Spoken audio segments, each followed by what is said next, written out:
Bonjour à toutes et à tous et bienvenue pour la deuxième partie de ce podcast sur 3ds Max et Photoshop concernant la modélisation d'un chapeau. Donc si vous êtes là, c'est sûrement que vous avez déjà vu donc la première partie qui consistait seulement à la modélisation. Donc quelque chose que j'avais oublié dans la première partie, donc qui va quand même nous faciliter la tâche, c'est qu'en fait on va aller dans les propriétés du tissu, on va désactiver le shell, on va désactiver le smooth. On va faire un clic droit dessus, on va faire Convert to Editable Poly. Voilà, comme ça, le modificateur Cloth ça ne pourra plus nous embêter. Donc là, on va pouvoir rajouter le shell. Donc, Parametric Deformers, shell. Et le smooth, donc modifier, subdivision surfaces, mesh smooth. Je fais M et je descends légèrement donc mon tissu. Bien.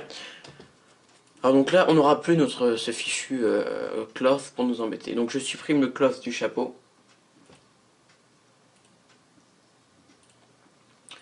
Et je fais donc le modificateur UVW donc qui permet en fait de transformer en 2D donc une surface 3D qu'on va ensuite texturer sous Photoshop et réappliquer à la 3D. Donc on va voir tout ça. Je vais donc dans Modifiers, UVW Coordinate, UVW Map. C'est pas ça, je me suis trompé. Modifier, UV Coordinate, Unwrap UVW. Vous le passez en dessous du shell et du mesh smooth, vous désactivez le shell et le mesh smooth. Vous faites un clic droit sur le tissu et vous allez faire Hide Selection. On n'a plus que notre chapeau. Donc là, on va faire Open UVW Editor et on a notre surface 2D. Alors là, vous voyez que c'est pas très bien organisé. En effet, les différents éléments se chevauchent. C'est vraiment tout sauf génial. Donc ce qu'on va faire, c'est qu'on va organiser tout ça. Alors on va commencer par sélectionner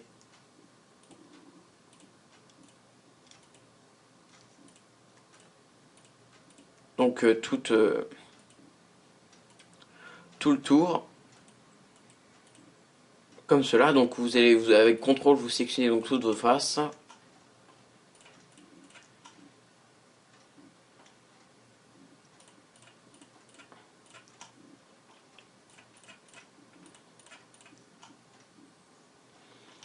Voilà, donc on voit que ça correspond à ces faces-là ici, donc sur notre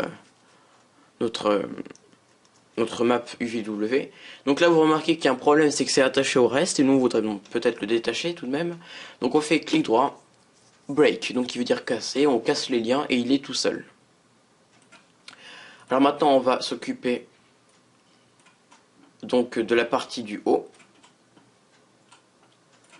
Hop là. On va prendre de même l'outil, sera plus simple. Vous vous laissez cliquer sur l'outil sélection, vous prenez l'outil peinture. Hop là, et vous sélectionnez donc vos faces. Vous faites clic droit, break, et vous les transportez. Ouh là là, j'ai fait une bêtise. Oui, il me semble bien. C'est pas grave. On va sélectionner manuellement, ce sera plus simple.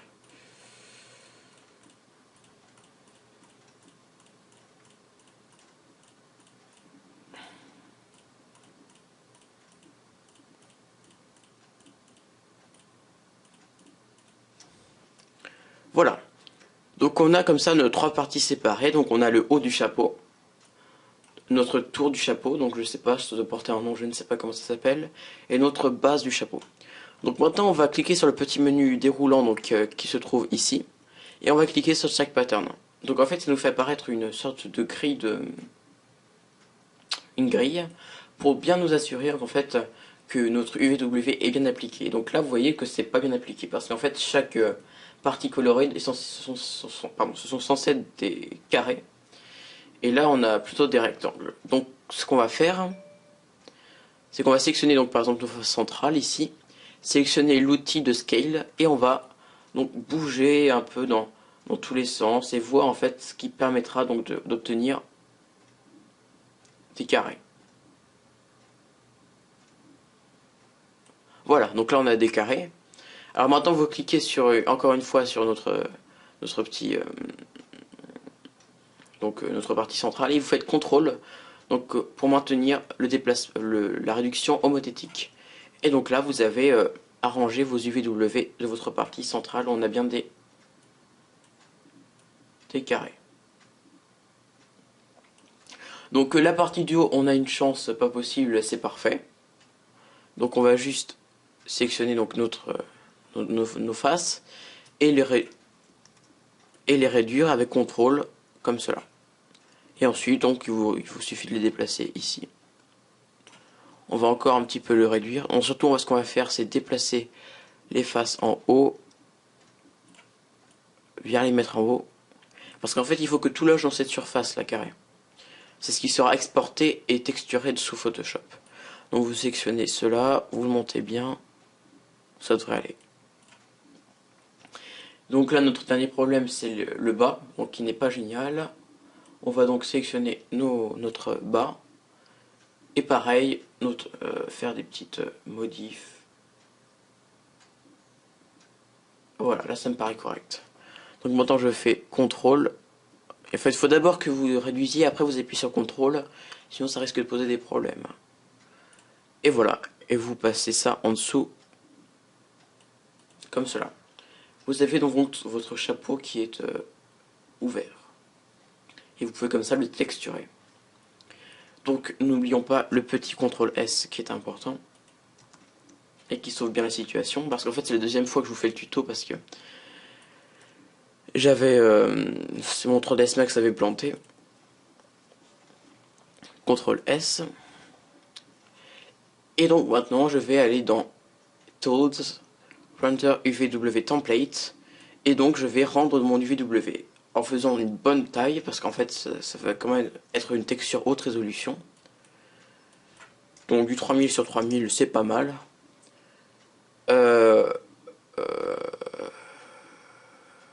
Très bien. Et vous faites donc Render UVW Template. Bon, vous remarquez que vous aurez jamais un bon rendu avec 3ds Max là dans la petite fenêtre de prévisualisation. Donc il vous suffit de l'enregistrer, ça sera très bien. Donc je remplace mon ancien rendu, que je vais d'ailleurs supprimer. Je fais rendu UVW en JPEG.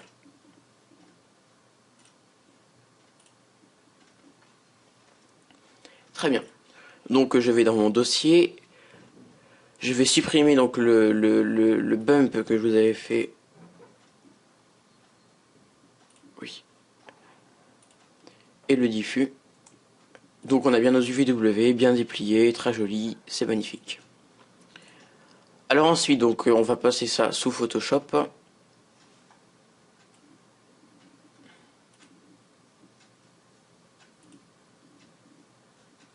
Très bien. Et je vais faire donc View et je décoche les extras. Je déverrouille mon background. Je vais appeler ce background donc là que j'ai maintenant passé en un calque, je vais l'appeler U, V et W. Et j'ai mon joli background.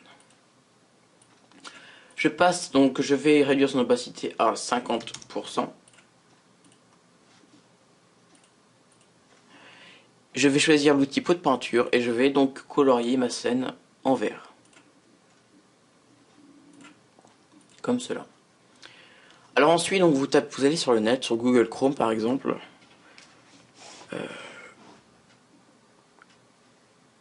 Voilà, donc vous allez sur le net. Ah oui, il veut pas, c'est vrai. Donc vous allez sur comme ça. Et vous allez dans les images. Et vous tapez donc texture par chemin ou papier froissé en fait. Et vous tapez grande et vous prenez ce qui vous plaît. Voilà, donc moi j'en ai déjà une en fait que j'ai trouvé pareil sur le net. Donc une très bonne texture en haute résolution. D'ailleurs je ne la trouve plus en ce moment, dommage. Mais heureusement je l'ai sauvegardé dans mes fichiers, donc dans Motion Design. footage, et je prends mon parchemin. Donc.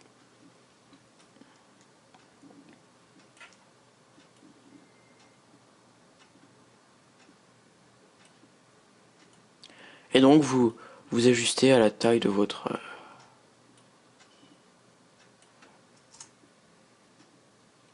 Très bien, alors je vais juste faire pomme thé et quand même ajuster un petit peu parce que... Comme ça... Voilà. Pour que ça soit plus concentré comme texture.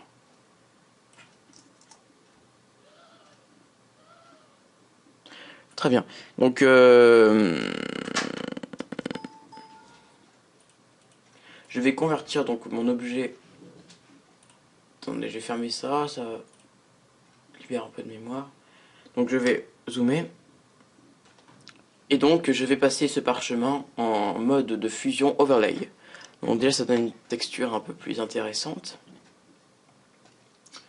Je vais rasteriser donc le layer et je vais créer donc mes coutures. Vous créez un nouveau fichier. De par exemple, pas trop grand, de 100 sur 100. Allez, on peut forcer un petit peu, mettre du 2000, du 300 sur 300.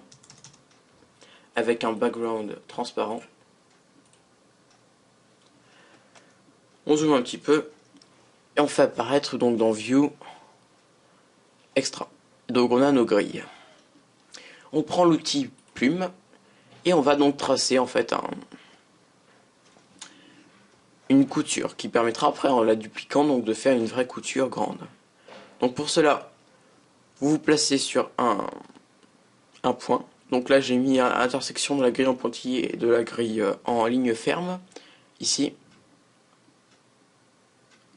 Hop, vous cliquez.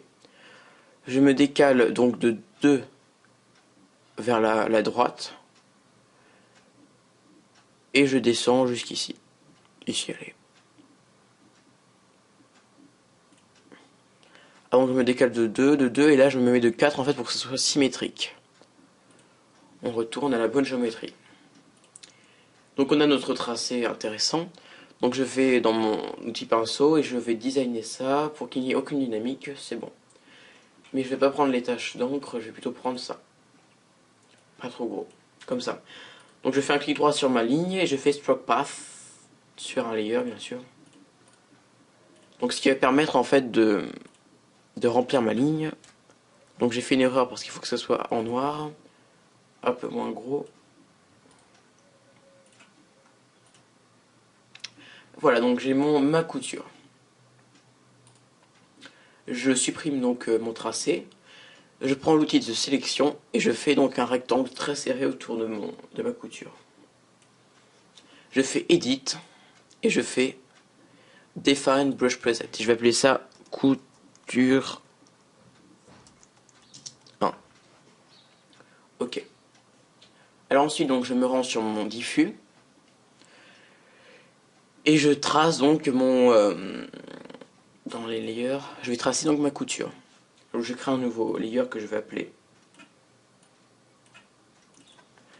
couture. Celui-là je vais l'appeler fond. Et je vais, grâce à Shift, en fait, d'abord je vais sélectionner l'outil pinceau, clic droit, et je vais sélectionner donc ma couture. Je vais choisir une couleur jaune, j'aime bien le jaune, comme couleur de couture.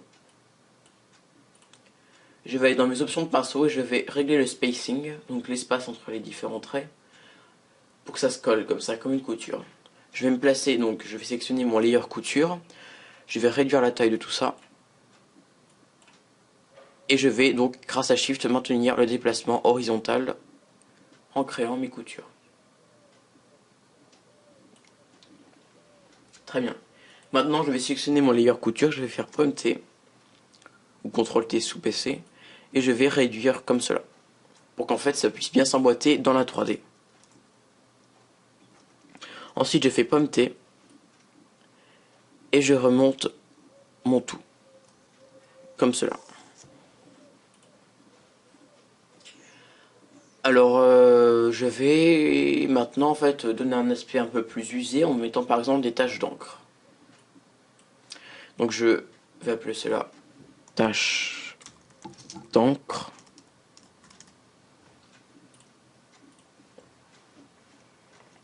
Je vais sélectionner mon outil pinceau. Je vais faire un clic droit, je vais sélectionner donc des taches d'encre que j'ai trouvées sur le net. Vous tapez Spetter Photoshop tache d'encre et vous en trouvez des dizaines que vous faites ensuite. Vous cliquez sur la petite flèche, vous faites Load Brushes et vous sélectionnez votre fichier. Donc là, je vais faire des taches d'encre en noir naturellement. Hop.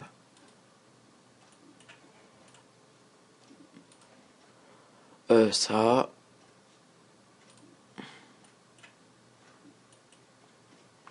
Au pire, vous faites Alt, clic droit.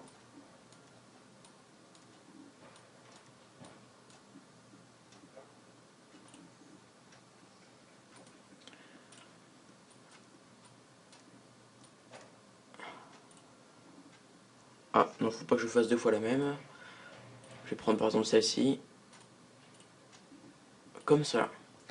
Peut-être une petite dernière. Comme ça. Alors ensuite, donc, je prends mon tache d'encre et je le réduis par exemple à 50%. 30. Très bien. Donc je vais sauvegarder mon fichier. Dans mon fichier tuto chapeau, je vais appeler celui-là en JPEG. Je vais l'appeler diffus.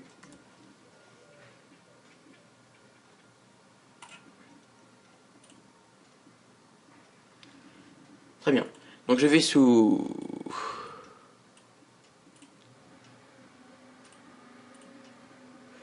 3ds Max, je fais apparaître le panneau des textures. Je fais standard et donc je lis ma texture. Je fais Maps, Bitmap et je sélectionne donc sur le bureau mon tuto chapeau. Il est où, il est où? Et je fais donc diffus. Je fiche grâce au petit bouton qui est là ma texture et j'en suis plutôt content. Je fais C.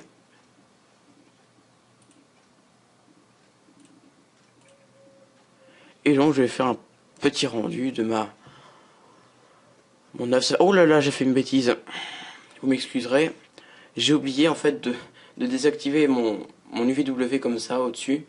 Forcément c'est beaucoup moins beau parce qu'on a toutes les lignes. Donc je fais pas S à nouveau. JPEG.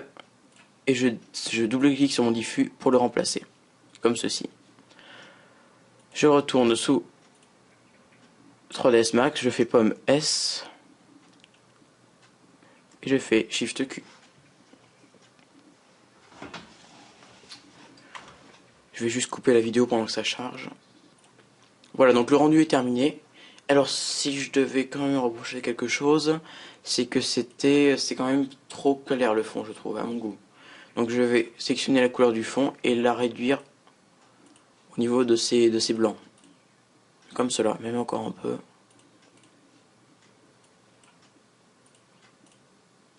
Alors voilà, quelque chose que j'aime bien maintenant, c'est en fait, je vais aller dans mon fond. Je vais prendre l'outil plume. Je veux aussi en fait sauvegarder mon outil, mon Photoshop. On sait jamais. Donc je vais comme ça faire cette sélection. Donc vous allez voir pourquoi. Hop, je fais pomme C, un nouveau layer, pomme V. Ah zut, oui, j'ai fait une erreur. Donc je vais sur le fond, je fais Path, je fais Make Selection, je fais pomme Shift U pour inverser la sélection parce que ça va sélectionner à l'extérieur.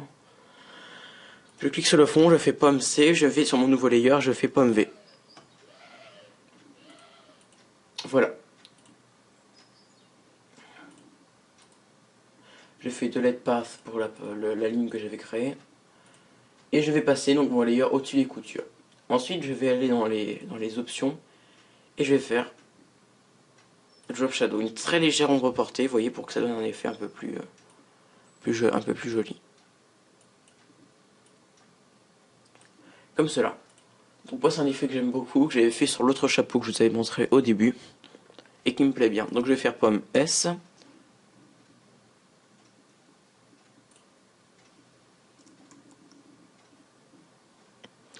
Pomme Shift S, excusez-moi, parce qu'on avait déjà rendu le fichier Photoshop. Et je double-clique sur le diffus pour le remplacer. En qualité, bien sûr, maximum. Je retourne sous 3ds Max, je fais Shift Q. Ah non, attendez, on n'est pas sur une bonne vision là. Donc je vais faire Unhide All. Je vais aller dans l'outil créé comme ça et je vais sectionner mes deux et je vais faire une rotation en appuyant sur la lettre E, comme cela. Et là donc on a notre, vous allez voir,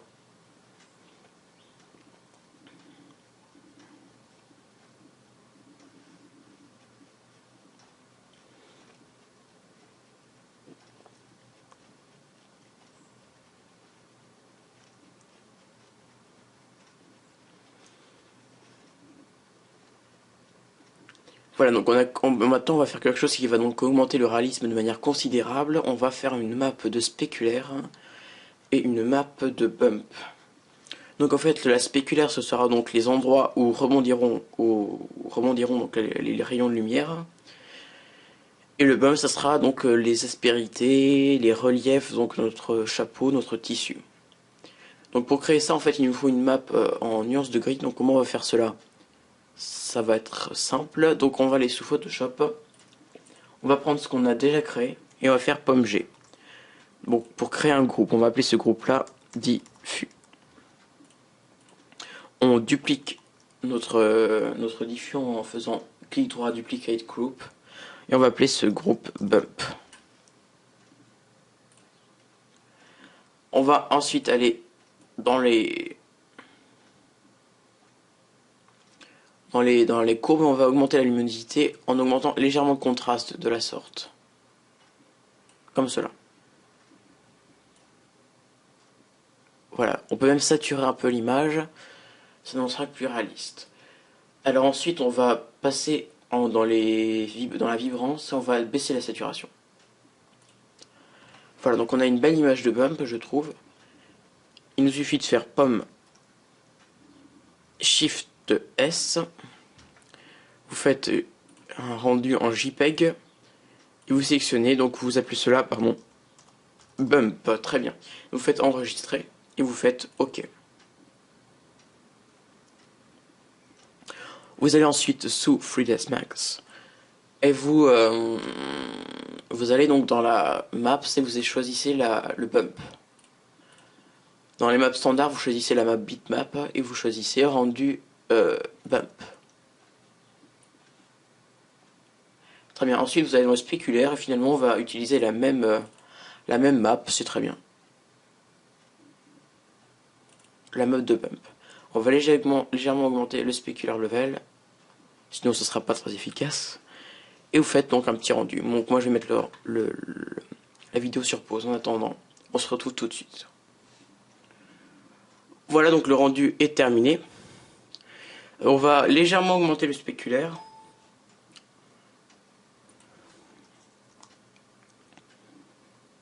Donc ici.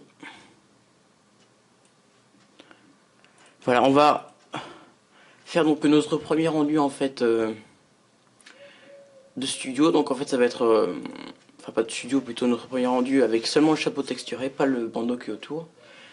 Je vais dans le mesh mouth et je vais légèrement augmenter donc la subdivision. Je fais ensuite CTRL S. Donc du 1920 par 1080 normalement on a programmé ça. Et je vais faire donc avec un bon niveau de subdivision, donc ça risque d'être un peu long, je fais Shift Q. Voilà, donc je suis quand même assez content de ce rendu, qui était même mieux je trouve que mon premier chapeau. Donc on va faire enregistrer. On va faire un JPEG et on va appeler cela donc rendu 2. par opposition à rendu 1 donc. Et je fais enregistrer en qualité maximum. Donc notre cher tissu, donc vous allez voir, va quand même être plus simple à texturer. Il va nous suffire en fait de faire un modifieur UV coordinate UVWMap et on va choisir donc une cylindrique en appuyant sur Fit. En fait, on choisit donc que la texture sera mise donc de manière cylindrique. Il y aura une projection qui partira de l'extérieur. Et donc Fit, ça permet d'ajuster donc le cylindre virtuel en fait à notre tissu. Très bien, donc maintenant je vais aller sous Photoshop.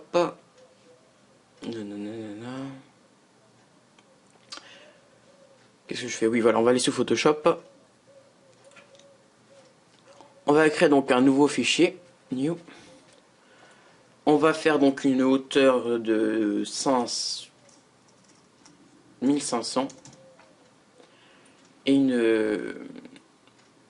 hauteur de 1500, une largeur de 4000. Allez, je pousse un peu mon ordi, là ça ne sert pas à grand chose mais j'aime bien. Je vais donc chercher donc la couleur rouge assez foncée comme cela. Et je remplis donc mon cadre. Ensuite, je vais chercher donc ma texture de parchemin.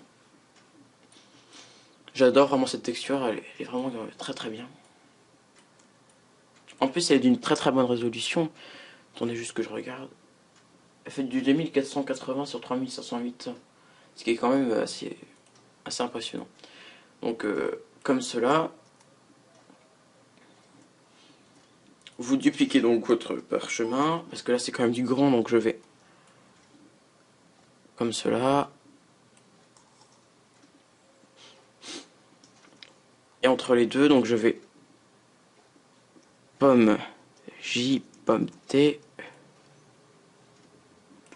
entrée pomme J, je dis pomme T, voilà.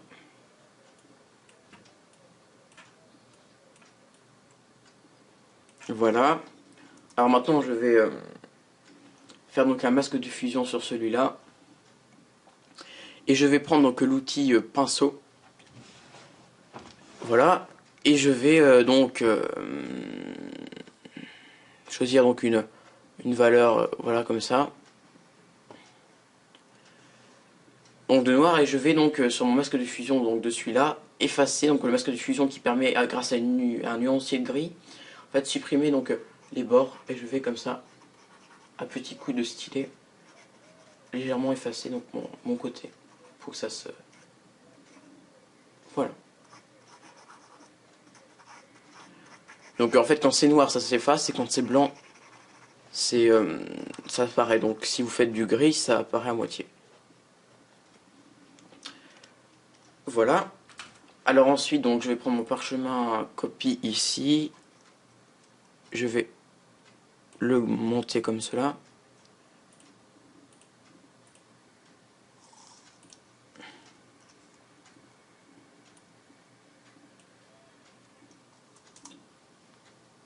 Voilà, donc là on a notre jolie texture. On va passer tous nos parchemins en overlay.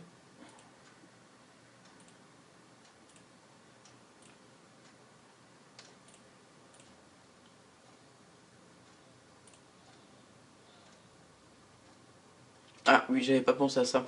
On va prendre nos parchemins copies. On va faire donc notre parchemin copie. On va faire un masque de fusion. Et pareil, on va peindre donc notre surface en noir. Voilà. Attendez. Ah, c'est normal, je gommais. Ah, forcément, ça risque de poser un problème. Au pire, c'est pas trop grave si vous voyez comme ça des nuances assez. Voilà, alors là, je me suis trompé, donc je sais, c'est pas grave. Je gomme donc ce que je viens de faire. Je suis tout content, donc j'ai fait il y a pas longtemps l'acquisition donc d'une Intuoso 4 donc de chez Wacom, qui est tout simplement, je trouve, extraordinaire, donc qui permet. Même moi qui ne suis pas vraiment un très très grand dessinateur, je peux le dire, bon, ça me change la vie, moi. Tout ce qui est travail sous Photoshop, c'est vraiment agréable. Voilà, donc ensuite je vais faire un léger flou grâce à Fighter Blur, ou plutôt Blur, Gaussian Blur. Au pire, faites des petites coupures comme ça, c'est pas bien grave.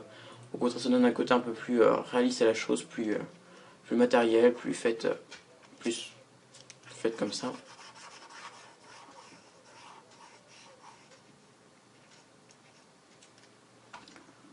Voilà, donc je vais légèrement flouter donc mon Gaussian Blur comme ça. Comme ça. Et je fais donc... je sélectionne tous mes layers, je fais pomme G et je vais appeler donc cette map diffus. Je fais pomme S et je vais donc dans mon tuto chapeau en JPEG, je vais faire diffus, mais non pas diffus chapeau, là ça va être diffus tissu en qualité maximum. Alors je vais dupliquer mon diffus. Je vais l'appeler bump. Ensuite donc je vais augmenter bien les contrastes comme ça. Voilà. Et je vais désaturer mon image grâce à l'outil vibrance et saturation. Et je baisse la vibrance donc. Je peux presque encore accentuer le contraste, donc je vais ici. Ici, je fais contraste bien fort. Et là, je fais pomme S, JPEG et je fais bump tissu qui va aussi me servir de spéculaire, à vrai dire, en qualité maximum. Donc je vais ensuite sous 3ds Max, je fais M pour matériaux, je vais créer un nouveau matériau standard, donc que je vais appeler bandeau.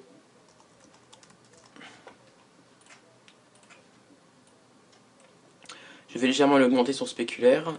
Dans la map de spéculaire, donc je vais choisir le bump tissu qui est ici. Dans les maps, je vais choisir mon bump tissu également. Et dans mon diffus tissu, tout simplement. Donc un petit CTRL S et on va faire un rendu, tout simplement.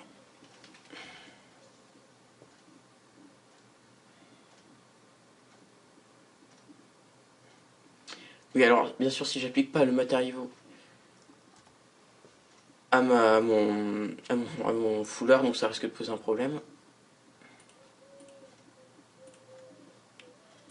Voilà, comme ça. CTRL S, SHIFT Q.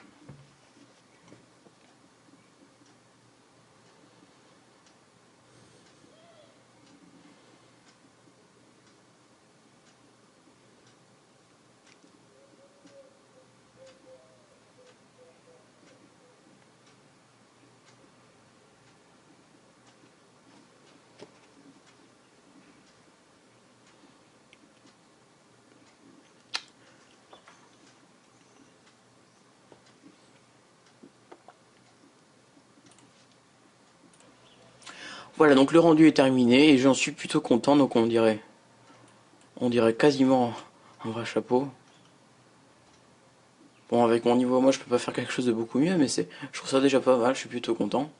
En fait, j'ai découvert donc le VW, enfin, je connaissais, mais j'avais pas. Ça fait toujours peur, je trouve, le VW au début, quand tu vois les espèces de trucs à déplier, là ça te fait peur. Voilà, faut commencer avec des exemples simples, comme par exemple ce chapeau. Et je vous assure qu'après, enfin, on est content du résultat en fait. Donc, je me suis un peu habitué, puis finalement, les UVW c'est assez utile. Et c'est pas si compliqué que ça à utiliser. Surtout avec 3ds Max 2012 qui a quand même bien amélioré son système. Voilà. Donc, je vous remercie d'avoir visionné donc, ce tuto en 2 parties. Donc, j'espère que vous aurez obtenu un résultat similaire et que ça vous en aura appris pas mal sur les UVW. Et donc je vous souhaite une bonne fin de journée et à bientôt donc, pour un prochain tuto avec Ungarobot.